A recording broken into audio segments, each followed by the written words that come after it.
There's more to you, to this world, than what you've been told. You look at your life, at the structures around you, and a silent question forms. Is this truly all there is? This isn't just a common thought. This is the oldest question in humanity, echoing since the first stargazer wondered about the heavens. It's the same question that ancient priests asked in shadowed temples. It's the same longing that drew scholars to forgotten scrolls. This question, this inner pull, is not accidental. It's a memory, stirring from deep within your soul. It's a sign that you are ready to look beyond the surface, beyond the easy answers, and into a truth that has been intentionally obscured. A truth that promises not just understanding, but power. A power that resides within you, waiting for its awakening. Long before the great religions carved their doctrines into history, a name moved quietly among those who truly sought wisdom. It was a name spoken with reverence. You'd find it etched in the very stones of Egyptian temples, hidden within the sealed tombs of Greek initiates, and even surviving in fragments of manuscripts that escaped the fires of time. That name was Hermes Trismegistus, thrice great, thrice master, thrice initiated. But who or what was this Hermes? He wasn't simply a man. He wasn't bound by a single culture or a specific era. He was a bridge. He was the meeting point of two vast worlds. On one side, the Greek Hermes, swift messenger of the gods, guide of souls, master of the spoken word, the one who moved between realms. On the other, the Egyptian Thoth, or Jehuti, the sacred scribe, the embodiment of wisdom, the master of time and all thought, the one who inscribed cosmic laws. When these two figures merged, in the deepest parts of the ancient mind, more than a symbolic name was born. An archetype came to life. Hermes Trismegistus stands for something far greater than any individual. He is the living link between the divine and the human. He descends into our world, bringing with him fragments of celestial codes. Yet he also rises, carrying the silent questions of humanity. He stands between the gods and men, not as a distant figure, but as a mirror, a perfect mirror, reflecting what we are truly capable of becoming. He shows us what happens when we awaken the divine essence that still sleeps inside each one of us. The ancients believed Hermes wasn't just a single wise man. He was an entire lineage, a consciousness that incarnated multiple times over thousands of years. His purpose was to preserve sacred teachings from being lost forever. Some tales say he was an Atlantean, a survivor of a civilization that vanished into the sea of forgotten time. Others claim he was an Egyptian priest, a guardian of the mysteries of Hermopolis, who lived for centuries beyond normal human lifespan. There are those who believe he was the true author of the legendary Emerald Tablet, that single tablet from which all Western occult schools would eventually draw their deepest insights.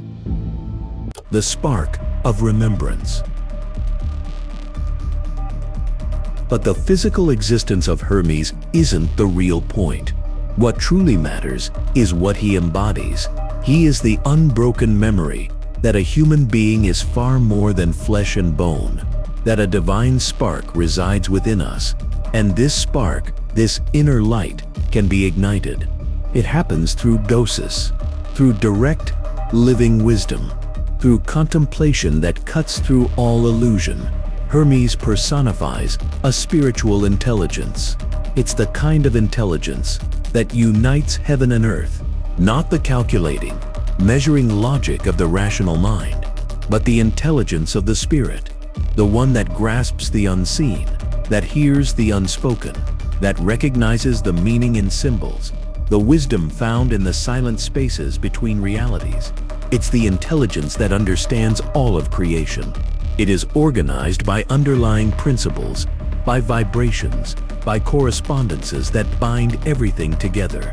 This is why Hermes Trismegistus was revered by alchemists, by occultists, by philosophers and mystics for thousands of years. He was seen as the original teacher, the silent initiator, the source that fed the Egyptian, Pythagorean, Platonic, and even esoteric Christian traditions. Thinkers like Clement of Alexandria and Lactantius, the sages of the Chartres school, Marsilio Ficino, Pico della Mirandola, Paracelsus, Giordano Bruno, they all saw Hermes not as a myth, but as a direct transmitter of a primordial wisdom, a wisdom older than any established religion. They said he had foreseen the spiritual decline of humanity, that he wrote his words not for his own time, but for a future time, a time when people would forget their true divine origin, when they would worship the fleeting body more than the eternal spirit, when they would chase outward form more than inner essence. Hermes wrote for a time when the world would be lost in illusion, a time when it would desperately need to remember. And now these writings have returned. They are revealing themselves to those who are truly ready to receive them. It's as if the very consciousness of Hermes is re-emerging. It appears among those who listen not just with their physical ears, but with their spirit, because Hermetic teachings are not simply read with the eyes. They are recognized. Something deep inside you recognizes them. It feels like remembering something you knew before you were even born. This is the real purpose of Hermes Trismegistus, to reignite the forgotten memory of the soul, to show you that the divine was never outside of you. It was only asleep, and now it is awakening. The Forbidden Text. Prepare yourself. At the heart of this forgotten memory lies a book, a silent book, yet one that survived empires, wars, brutal persecutions, and centuries of enforced silence. A book that carries between its lines the most closely guarded secret of Western spirituality. This book is revealing itself now. Its name is the Corpus Hermeticum, a name that echoes like an ancient calling through the layers of time. But few truly grasp its meaning. When we hear of this book, it's easy to dismiss it as just another esoteric text, just one more among many. But that is not what this is. The Corpus Hermeticum wasn't born from a single author or a single school. It arose from a profound silence, from a spiritual inheritance that fiercely resisted being erased from memory. It remained hidden, guarded, waiting for the right moment to emerge. And that moment has arrived. Centuries after the temples of Hermopolis were swallowed by the sands of time, a new city shone with both immense power and deep decadence. Constantinople. It was the heart of the Byzantine Empire. It was also the reluctant guardian of many ancient secrets, secrets that had been banished from the Western world. It was there, among forgotten manuscripts, that a collection of texts reappeared. 14 treatises, written in Greek, all attributed to none other than Hermes Trismegistus himself. But these texts were not discovered by chance. What few people realize is that the rediscovery of the Corpus Hermeticum is directly tied to one of the most enigmatic families of the Renaissance, the Medici. Cosimo de' Medici, the patriarch of that powerful lineage, was more than just a patron of the arts. He was an initiate, a man obsessed with the lost knowledge of antiquity. He was the one who quietly ordered a search for ancient manuscripts.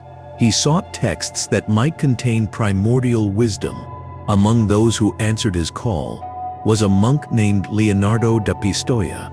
He was sent to Macedonia with a singular mission to find the works of Hermes, and he succeeded. The Renaissance Spark. When the text reached Cosimo's hands, he didn't hesitate. He instructed Marsilio Ficino, his personal translator, to immediately stop his work on Plato. Yes, Plato, because the Corpus Hermeticum could not wait. There was something in those texts that demanded immediate attention. Ficino understood this urgency. As he began to read and translate, he realized he wasn't simply looking at ordinary philosophy. He was looking at a sacred code, a symbolic language that spoke of the soul, the universe, the mind, the spirit, creation, and eternity itself. It was an entire worldview, hidden between lines that seemed simple, yet held infinite layers of meaning. These texts didn't teach how to think logically, they taught how to think symbolically. They spoke of the descent of man into matter, and the very real possibility of returning to the original light. They described the birth of the world as a divine movement, where everything is mental, everything is vibration, everything is a reflection of a singular creative mind.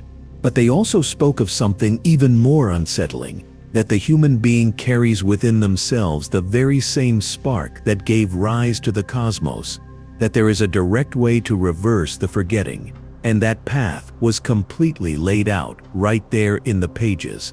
This is why many scholars claim that the publication of the Corpus Hermeticum was the secret spark of the Renaissance. Because beyond the beautiful paintings and grand architecture, what Renaissance artists truly sought was to re-enchant the world, and Hermes offered exactly that, a direct reconnection with the sacred that dwells in all things, a sacredness that doesn't demand blind faith, but instead requires inner vision. Not everyone was prepared for this. These texts began to circulate among initiates in Renaissance Florence, but they caused deep discomfort in official religious circles. After all, how do you explain a book that states God is inside man? How do you accept a doctrine that places self-knowledge above dogma? How do you tolerate a spiritual vision that declares the world a mental illusion created by a divine logos, and that we are active parts of that logos? This is why the Corpus Hermeticum was again hidden, catalogued, silenced, discredited for centuries, labeled as mere superstition, as minor philosophy, as an unfounded myth. Yet, even so, it never truly stopped circulating. It found refuge in the hands of alchemists, mystics, Gnostics, Rosicrucians, and now, like a seed that finally sprouts after millennia of dormancy, it appears again, not as a historical curiosity, but as a calling, as a stark reminder. For within those 14 treatises, buried beneath layers of metaphor, there lies a spiritual technology, a precise map for return, a manual for awakening, and that manual begins with the name Poimandres, the first treatise, the first key, the Voice of Poimandres. It is in this first treatise that Hermes hears, for the first time, the voice of the nous itself, the divine mind, and what he hears changes everything. Poimandres doesn't speak to him like a teacher addressing a student. It speaks like a living consciousness, like a higher intelligence that penetrates directly into the soul.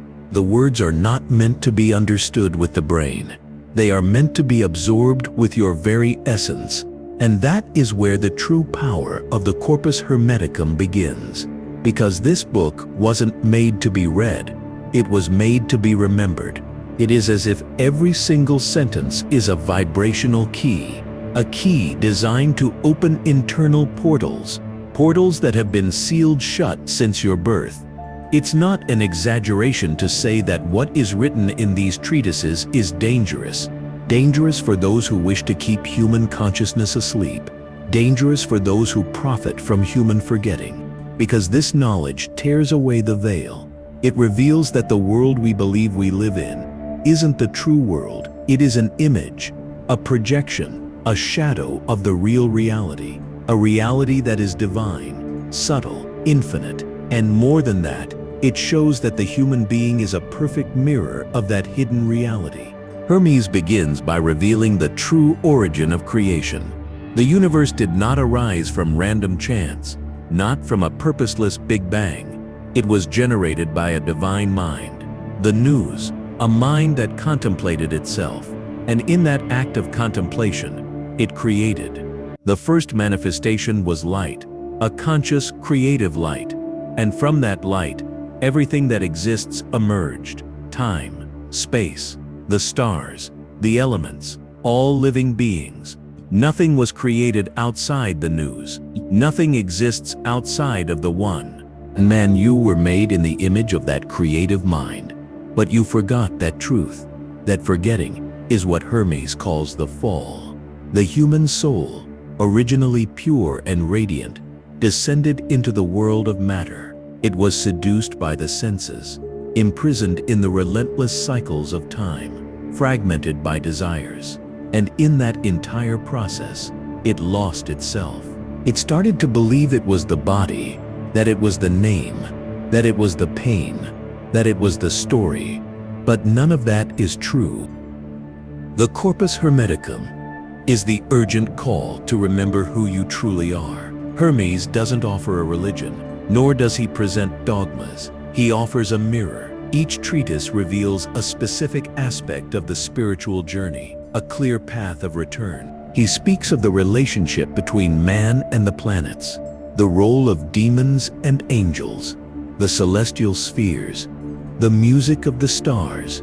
He speaks of death and life, not as opposites, but as interconnected portals within a single grand cycle. He speaks of the soul, how upon leaving the body, it must pass through 7 heavens, and in each one, it must shed the illusions that bind it to earth until it becomes pure again, until it becomes light. But the most striking revelation is something few have ever dared to say, that man holds within himself all the attributes of God, that he can create like God, love like God, heal like God, manifest like God, because there is no true separation. The only thing that prevents this truth from becoming real in your life is ignorance, and that ignorance is shattered the moment you begin to truly see. The Corpus Hermeticum doesn't just speak of heaven, spirit, or the beyond. It speaks directly to the mind, to the human ability to control thoughts, emotions, and frequency. It teaches that thought is the ultimate cause, and reality is the direct effect, that everything that happens outside of you begins inside of you, and that changing your reality isn't about luck or prayer alone. It's about vibration. This is why this book cannot be read like a novel. It needs to be listened to. It needs to be felt, because it speaks to a part of you that does not respond to logic, but to remembrance. You will feel it when it speaks the truth, because that truth vibrates deep inside you. It's like an echo of something you've always known, but somehow forgot. And that forgetting is not your fault. It was induced, programmed, and that is precisely why the Corpus Hermeticum was suppressed for centuries. Because if you know this, if you access this power, you become free. And those who are free do not submit, they do not conform, they do not shrink. Those who are free transform. But that transformation doesn't happen from the outside in. It starts in the invisible realm. It begins with the awakening of the nous, the divine mind within you. And that is exactly what the first treatise teaches. That's why Poimandres is called the first light, because when it speaks, your world changes. And what it reveals about the birth of the soul will shake everything you believe to be true. When that light began to shine again, many tried to extinguish it. For centuries, the Corpus Hermeticum simply vanished from the common map, as if it had never existed. But this was no accident. It was a calculated choice. A choice made by institutions that understood the grave danger of allowing this kind of wisdom to circulate freely. Because the Corpus Hermeticum is not a text that demands obedience. It teaches you how to be free. And in a time when spiritual control was the very foundation of political and religious power, that freedom was simply unbearable. In the Middle Ages, any idea claiming that God could be found without the Church's direct mediation was labeled as heresy, and the Corpus declared exactly that the divine is not trapped in ornate cathedrals, nor is it hidden behind rigid dogmas. It is within you, that your true temple is your own body, that the altar is your heart, and that God dwells silently at the very center of your consciousness. That kind of idea could not be permitted to spread. It was far too subversive. This is why the Hermetic treatises were persecuted, hidden, burned. The Library of Alexandria, which housed thousands of sacred works from Egypt, Persia, India, and Greece, was destroyed in waves of fire and purposeful forgetting. What didn't burn was silenced in councils.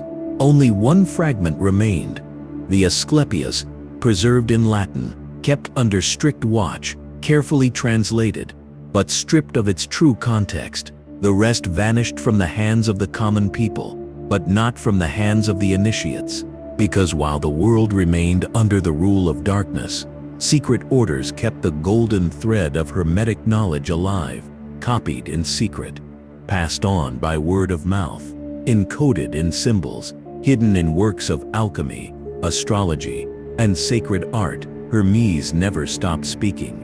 He simply began to whisper, and it was that whisper that reached the attentive ears of those ready to hear. Centuries later, during the Renaissance, these manuscripts reappeared, like sparks from an ancient fire that had never truly died out. But the impact they caused didn't come merely from their content.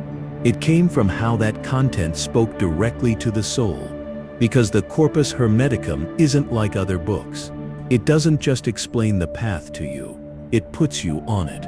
You don't read it like you read a theory. You hear it like you hear a calling. The words don't speak to your logic. They speak to your spirit. You feel something awaken as you read, something that isn't new, but ancient, familiar, as if this knowledge was already inside you, and the text was simply a mirror, an echo of something your soul has always known, but forgot. And that is exactly what makes it truly unique. The Corpus Hermeticum doesn't want you to believe. It wants you to remember. It doesn't ask you to follow a faith. It calls you to experience. It declares that you can know God directly, that no mediators, no priests, no external rituals are needed. Just purify yourself, quiet your mind, go within, because the truth is inside. It always has been. Hermes reveals that the soul is eternal, that it came from a place beyond the stars, that it descended to experience matter, and that after the cycle of incarnation, it must return. But the return isn't automatic. It demands inner work. It requires the soul to pass through 7 spheres, each one linked to a planet, a virtue, a veil of illusion. And in each sphere, it must shed a layer of ego. It's as if the soul were dressed in 7 cloaks, and only by burning them one by one can it return to the source it came from.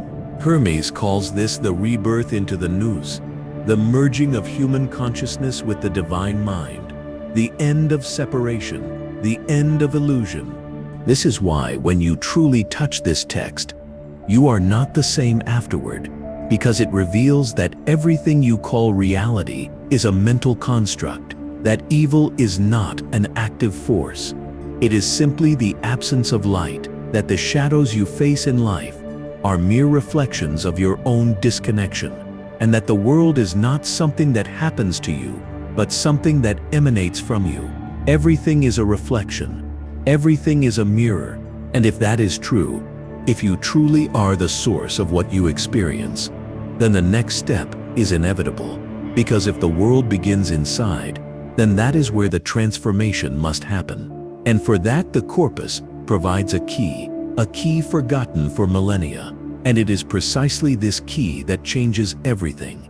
The perception that the world you see is not fixed, it is not solid, and it is most certainly not separate from you. To Hermes Trismegistus, everything that exists is mind, not the limited mind, full of noise and conditioning, but mind with a capital M, the divine mind, the nous, the source of everything.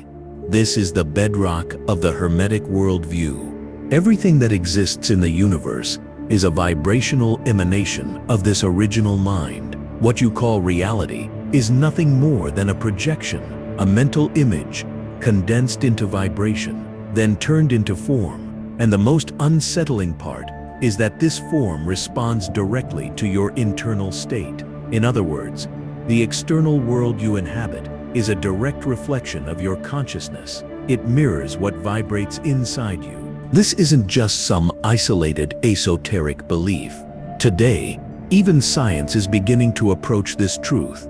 Quantum physics has already shown that the observer influences the observed, that particles behave differently depending on the consciousness that is observing them. And if the very foundation of matter responds to perception, then what is truly real? It is exactly what Hermes taught. Everything is consciousness at different levels of density. You are not living in a solid fixed world. You are interacting with a moldable vibrational field, a living fabric of energy, one that responds to your mind, your emotions, your most subtle inner states. And the more unconscious you are, the more chaotic that field becomes. The more you drift away from the divine mind, the denser and more disconnected your world appears to be. In the Corpus Hermeticum, this divine mind is described as the nous, a pure intelligence without form, without limitation, that gives rise to everything. It is where your soul was generated. It is where your soul must return. But for that to happen, the movement of the fall must be reversed. You must stop projecting illusions and start aligning with what is real. And the real, according to Hermes, is one. The multiplicity you perceive, people, objects, planets, events, all of it is appearance. Behind this illusion of diversity, there is only a single essence. Everything is one. There is no separation between heaven and earth, between body and spirit, between you and God. Separation is an illusion created by a fragmented mind. And what the Corpus proposes is precisely the healing of that fragmentation. Healing does not come from the outside. It begins when you quiet down, when you start to observe yourself with profound clarity, when you begin dissolving the beliefs that uphold separation. Spiritual practice for Hermes was not made of dogmas or outward rituals. It was an inner journey of reintegration, reuniting what was separated, unifying what was fragmented. And that union only happens when you recognize that everything is mind, everything is one, nothing is outside of you.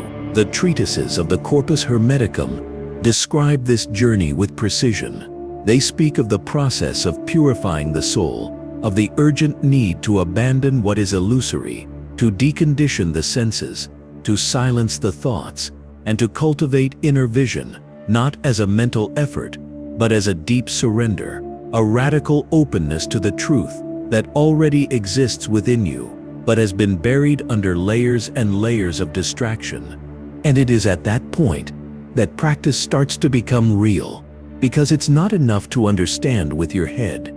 You need to feel, you need to vibrate, you need to transform the very way you see everything, from a glass of water to a star in the sky. Everything is connected, everything is a symbol, everything is a manifestation of the same original mind. When this perception begins to awaken within you, something truly changes. You start to walk differently, see differently, think differently. And then you begin to understand what Hermes meant when he said that man can become immortal, not by escaping death, but by uniting with what was never born, because that which is one, that which is pureness, was never separated, never corrupted. But to access that state, there is a precise path, and Hermes did not hide it. He encoded that path in the treatises, and each stage of this journey begins with the remembrance of your origin, the immortal self. When the remembrance of your origin awakens, everything begins to shift. It's like an ancient light, forgotten across lifetimes, reigniting in your chest. Hermes called this the spark of the nous, the particle of the divine mind that every human being carries within themselves, even without knowing it. This spark is immortal. It cannot be touched by time, nor by death, but it is covered, dormant, buried beneath identifications with the body, with emotions, with social roles, with the illusion of separation. The Hermetic tradition doesn't promise immortality as an escape from death. It reveals immortality as a forgotten nature. You don't become eternal. You remember you always were, and that remembering doesn't happen with the intellect. It happens as a vibrational reintegration of your essence with the source, something no temple, no philosophy, no dogma can offer. Only direct experience can. At the heart of the Corpus Hermeticum, Hermes reveals a path that begins with a shock, the realization that everything you identified with, the name, the story, the fears, the achievements, the traumas, was never truly you. They are just temporary psychic garments, like shells covering your true self. The first step toward immortality is to strip away those layers. It's self-knowledge, but not in the modern superficial sense of the word, rather in the sacred sense of discovering what in you doesn't change, doesn't age, doesn't disappear. The soul, according to Hermes, isn't born in the body. It descends, coming from the celestial spheres. It dives into the density of matter, and it forgets its origin. Forgetting isn't a mistake, it's a stage, because the reunion with truth only becomes real when the search comes from the incarnated being itself. It's like a fire that burns from the inside out. And the more the soul recognizes the signs, in synchronicities, in intuitions, in flashes of silence, the more it aligns with the nous, the divine mind. But that doesn't happen without resistance. The ego, identified with the dense world, fears dissolution. It calls death what is actually a return. That's why the initiate must die while alive. They must cross the abyss between what seems to be and what truly is. And when that crossing happens, when they stop believing the inner voices that say you are this, you can't, you don't deserve, they realize all of that was shadow, none of it was real. And then something happens that Hermes called the birth of the second man, a being who no longer lives according to the impulses of time, but according to the vibration of the eternal. He still walks in the world, still speaks, still breathes, but he's no longer driven by the fear of death, by the desperate search for safety, identity, or validation, because he has understood, in a lived way, not a theoretical one, that everything that can be lost is not him. That's the true meaning of immortality. In the Corpus Hermeticum, it's not living forever in the body, it's stopping the confusion with what dies. When the initiate accesses this state, they are freed from the wheel of compulsive rebirth. They're no longer pulled by the magnetism of matter. Their destiny is no longer guided by desire, but by true purpose. They don't flee from life. They dive into it with full presence, because they know that everything is sacred. And what happens to someone who lives with that consciousness? They radiate. They don't need to preach, convince, or prove anything. Their very frequency begins to heal, activate, awaken those around them. They become a living channel between the visible and the invisible, between the human and the divine, a living priest of the inner temple. But that state isn't given, it's earned. And the journey continues, because after the inner rebirth, the initiate must go through a deep process of energetic purification, a total realignment between their bodies, physical, emotional, mental, and spiritual, a process known by the ancients as the ascent through the 7 spheres, and that's where true alchemy begins. The Alchemical Code.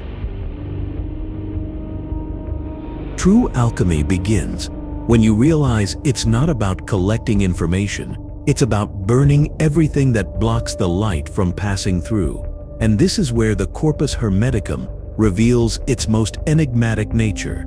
It wasn't written to be read like a simple manual. It was encoded as a silent ritual. Each treatise, each line, each pause between words carries a specific vibration, an impact that doesn't reveal itself on the first reading, nor the second, but only when the reader has begun to die and be reborn within. The order of the texts is deliberately scrambled. There's no apparent logical sequence, because the logical mind isn't welcome in this sanctuary. It tries to understand with structures, with comparisons, with linear reasoning, but the corpus doesn't operate on that level. It was forged to bypass reasoning and touch the spark directly. It only opens itself to those who've already started the path of return, and that's the secret of initiation. The teachings are there, but understanding only blooms in those who have already burned part of the ego. Hermes didn't draw a ready-made path. He scattered clues. The treatises don't tell a story. They reflect your internal state. When someone reads them, still identified with the external world, everything seems confusing, disconnected, almost too mystical.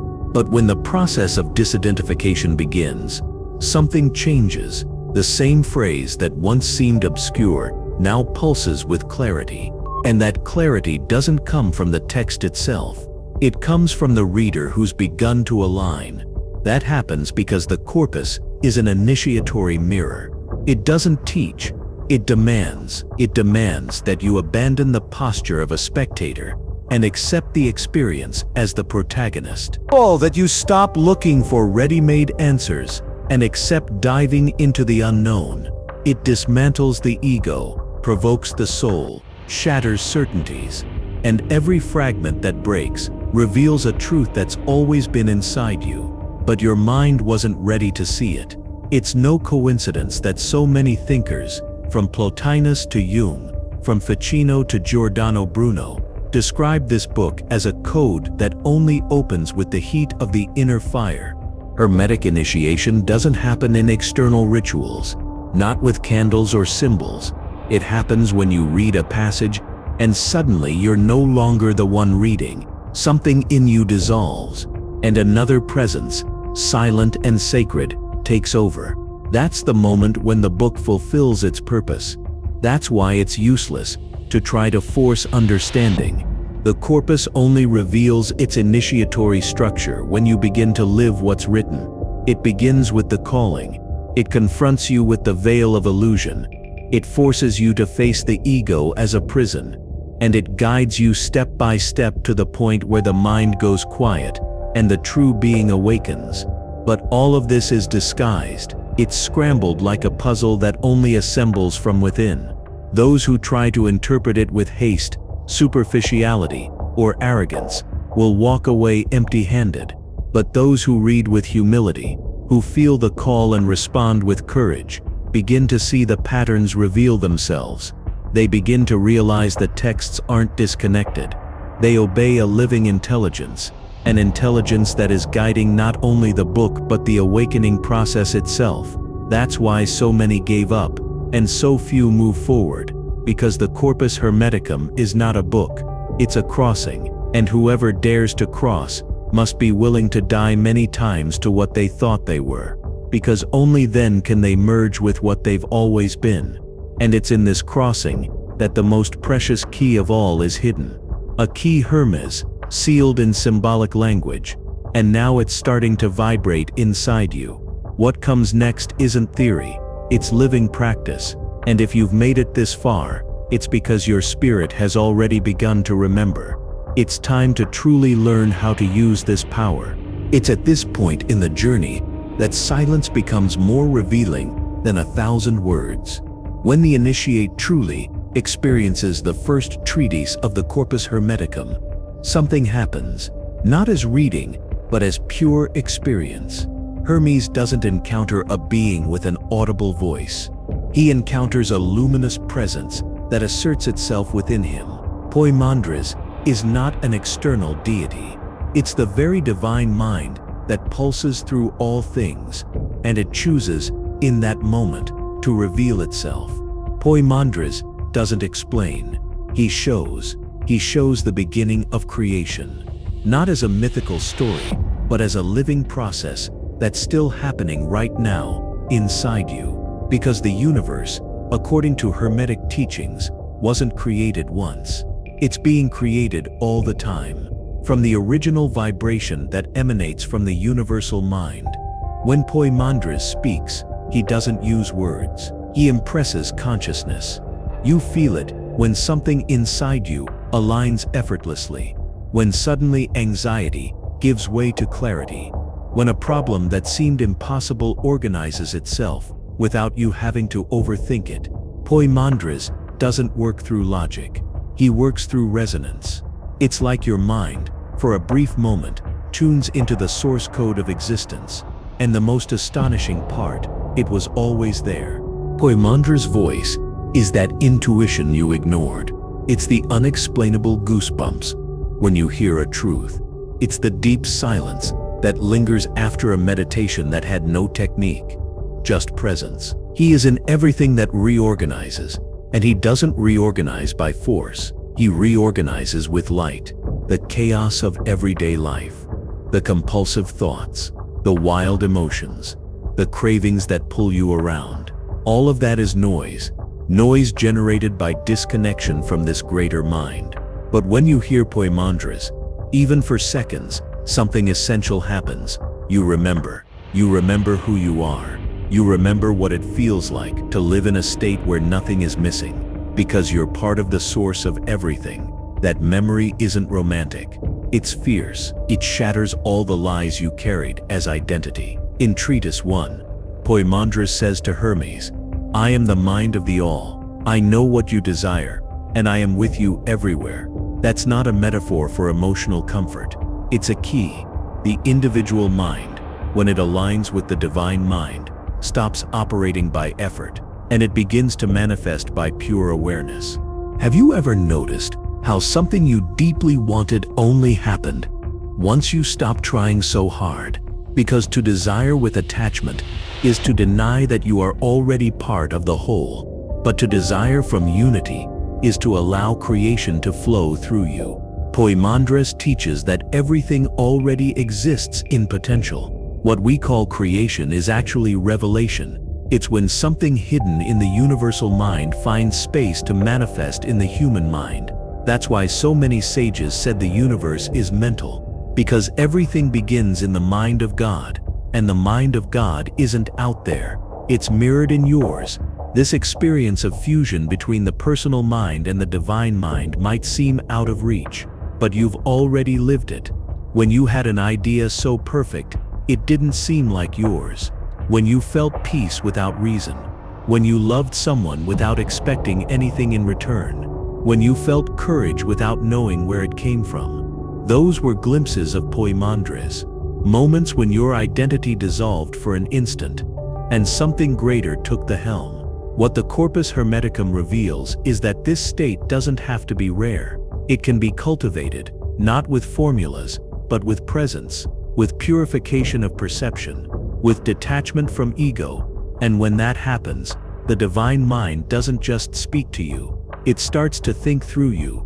Reality stops being a hostile field, and it becomes a mirror of your inner expansion. The living application. But there's something even deeper. The corpus only activates its divine power when you apply it, when you turn reading into practice, when ancient wisdom becomes living action. And that's exactly what you're about to see. Because from here on, I'm going to show you how to use Hermetic teachings in your real life. No mysticism, no loose theories, just living, powerful, transformative practice. The moment has come. Now that you've crossed the symbolic labyrinth of the Corpus Hermeticum, it's time to turn all of it into tangible reality. Because wisdom without application is spiritual ego, and true Hermeticism begins when you act like an initiate, even in the simplest daily routine. The first practice is conscious presence. In the Corpus, Hermes is guided by Poimandres to silence the mind and listen with the soul. That doesn't just mean meditating. It means starting your day without diving into your phone, without drowning your spirit in distraction. When you wake up, before any outside stimulus, sit for 2 minutes in silence. Just breathe and observe. That pause changes the entire vibrational field of your morning. And as Hermes teaches, what is above reflects below. The way you start your day shapes how the whole day will respond to you. The second practice is conscious use of speech. The corpus is direct. The word is creator. Hermes says the word that doesn't come from truth contaminates the spirit. In other words, watch what you say, who you say it to, and why you say it. Every time you complain, judge, or whine, you're sending out frequencies that shape your reality negatively. Instead, use words as blessings. Before saying something, ask, does this build up? Does this uplift? Does this purify? If not, be silent, because silence in Hermeticism is one of the highest forms of wisdom. Third practice, treat the body as a temple. This isn't about aesthetics, it's about energy. The corpus says the body is the altar where the spirit incarnates to manifest the divine. That means what you eat, drink, how you move, and what you think about your body directly affects your soul. Simple practices like drinking water with gratitude, chewing with presence, avoiding excess, and resting with respect aren't small things. They're rituals, because a disordered body creates noise, and noise keeps you from hearing the Noi. The fourth practice is what the ancients called oracular reading. This means the Corpus Hermeticum shouldn't be read like a linear book. Once a week, sit in silence. Open the text at any page and read just one paragraph. Then meditate on it. Don't try to understand it with the mind. Let the symbol work. This is vibrational magic. This reading should be done as if you were in front of a sacred mirror. It's the same logic as an oracle, not to predict the future, but to remember who you are. The fifth practice is the state of constant observation. Hermes teaches that a human being needs to become watchful of their own patterns. Observe your reactions, your emotions, your impulses. When you feel anger, don't repress it. Observe. When you feel fear, don't run. Contemplate.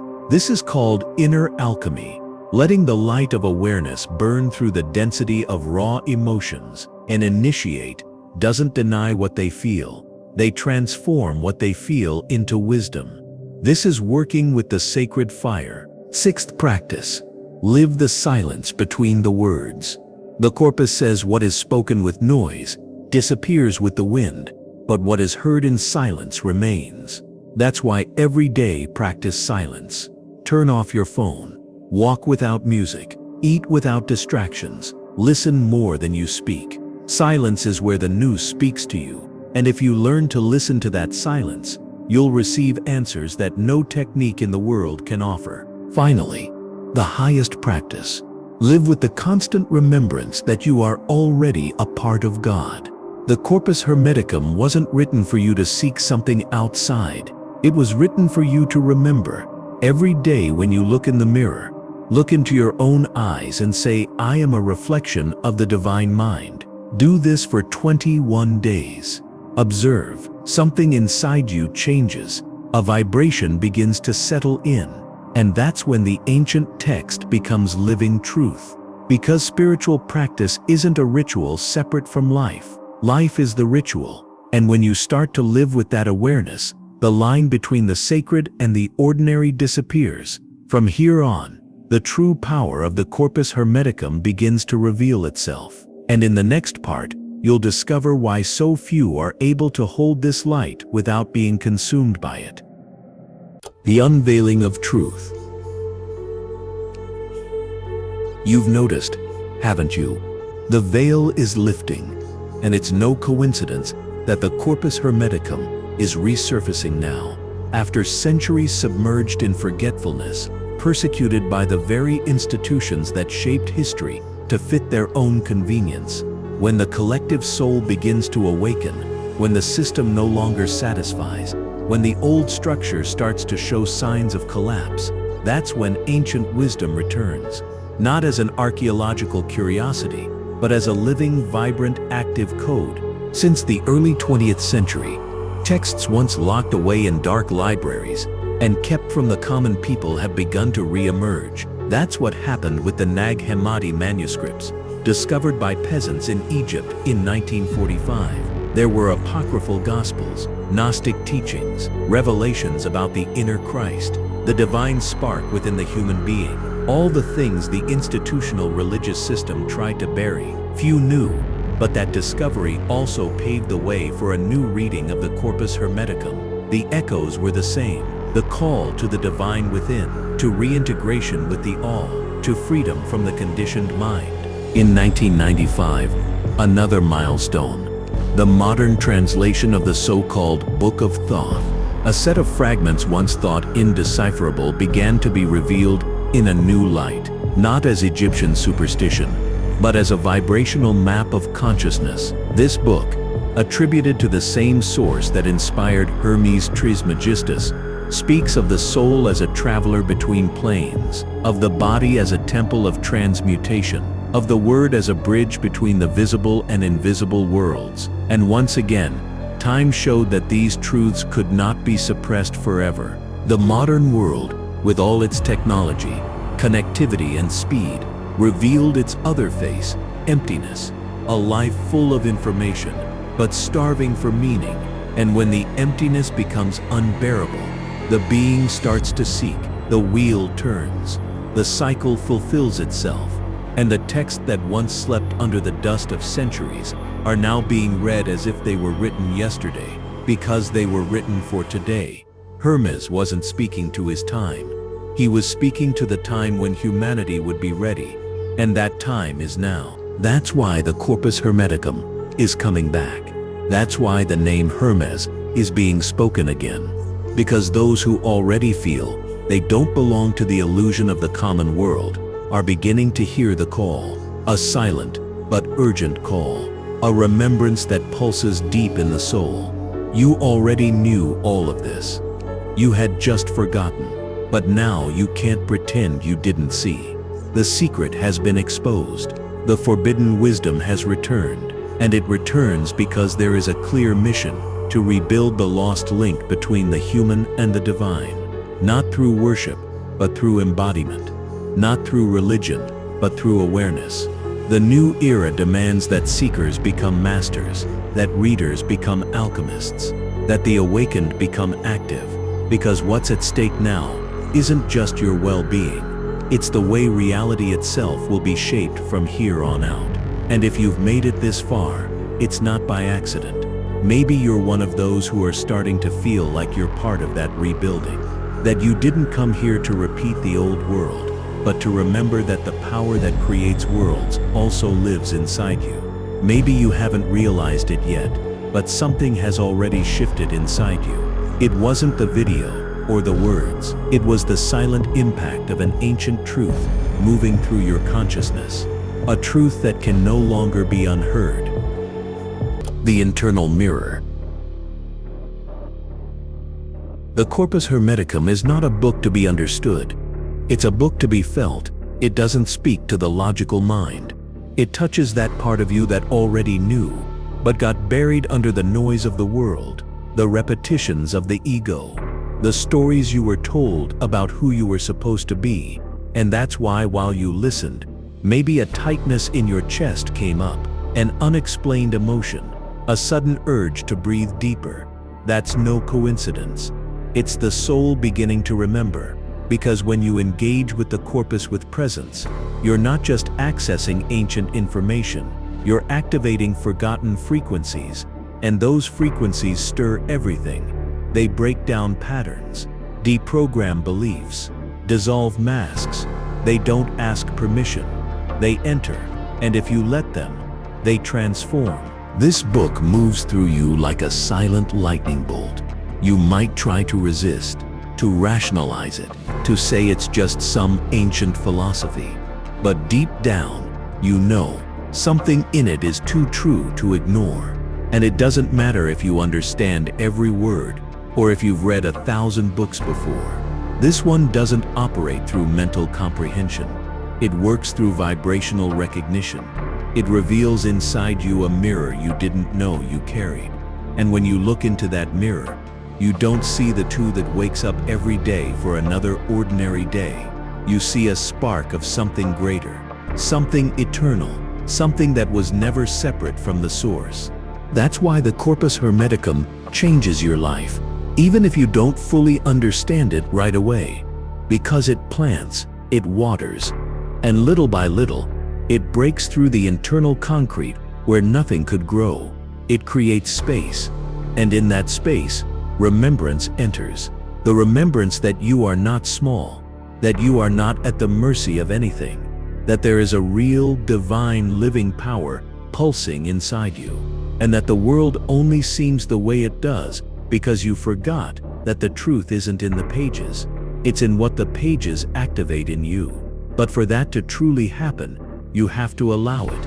Allow yourself to be moved, broken open, transformed. And that takes courage, because there's no turning back. Once you feel the truth, you can't pretend the illusion satisfies you anymore. The comfort of the old world no longer fits, and that might be scary, but it also sets you free, because it's at this point that you understand you don't need to become anything. You just need to remember. And everything starts with that silent calling that began vibrating inside you while you were listening. And now with that vibration lit, there's just one step left before the final revelation. Because what the Corpus Hermeticum reveals at the end is not some hidden secret, but a choice only you can make, and that choice will be the turning point. The eternal beginning. You've made it this far, and maybe you don't even realize it, but this is already part of the transformation, because by allowing yourself to be touched by these words, something ancient and essential has been reactivated within you. The Corpus Hermeticum was never a book with a beginning, middle, and end. It is a mirror of the universe, and the universe is an eternal beginning. Nothing ends, everything reveals. And now that this knowledge has crossed your path, it's not going to leave. It settles quietly, germinating until it blooms when you least expect it. This sacred text doesn't require academic understanding. It doesn't want to be interpreted. It wants to be lived. It wants you to feel in your body and soul that you were never separate from the source, that every step you've taken, every breath, every choice has always been a thread leading you back to the center, to the point of origin, to the remembrance of what you are beyond names, roles, and the stories you were taught to live. Now, with everything that's been said, there's only one thing left. Cross this invisible portal between who you were before and what is beginning to emerge now. And for that, no ritual is needed, just presence. Breathe with intention. Be silent without expecting anything, and return to the words that touched you. Reread them, not to understand with your mind, but to let them echo through your energetic field, because that's how transmutation happens. Subtle, deep, irreversible. The Corpus Hermeticum won't give you ready-made answers, because true teaching was never about answers. It was about remembering that the right questions already live inside you, and that the moment you stop searching outside, everything starts to align. The veil lifts, the noise quiets, and the divine which has always been with you finally finds space to manifest. You may feel a subtle change in the coming days, a new way of seeing what once felt ordinary, an urge to step away from distractions, a longing for silence, for truth, for depth. That's the call deepening. And the more you listen to it, the more the old world loses its grip, and the new begins to rise. This isn't a goodbye, it's a reminder. Remembrance has no end, it only unfolds. And now with what you carry, the universe will respond differently, because the portal has opened, and it no longer closes. If you found this truth resonating deep within you, leave a sign. In the comments, write "The divine in me has awakened." Let us see how many souls are already remembering what they've always been.